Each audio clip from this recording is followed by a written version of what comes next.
أحسن 10 أفلام في تاريخ السينما المصرية، مش معناها إن العاشر وِحِش أو الأول وِحِش أو حتى ال11 وِحِش، إحنا بنتكلم عن 10 في تاريخ السينما المصرية ككل. فيلم اتمنع لفترة معينة من إن هو يتعرض أصلًا ورجع تاني واتعرض. فيلم بيناقش القمع السياسي في فترة معينة في مصر. الفيلم ده من ثلاثية معينة اتعملت في تاريخ السينما المصرية، بس أنا هاخد جزء واحد بس من الثلاثية ديّة.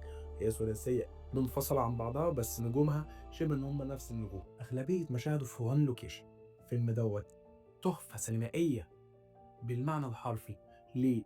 مجموعة من البشر متجمعين مع بعض بأسانسير واحد، وكل واحد باختلاف الطبقات ما بينهم بيعيشوا تجربة صعبة جدًا إن هم محبوسين في قلب الأسانسير. الفيلم إخراج العالمي يوسف شاهين، بطولة هند رستم، فريد شوقي. يوسف شاهين كان من أحد أسبابه إن هو مخرج على حد تصريح قديم ليه إن هو مخرج عشان ينقي لنفسه الدور اللي نفسه يلعبه بجد، وكان الدور اللي نفسه يلعبه بجد وكان اتكرم عليه بعد كده هو الدور ده.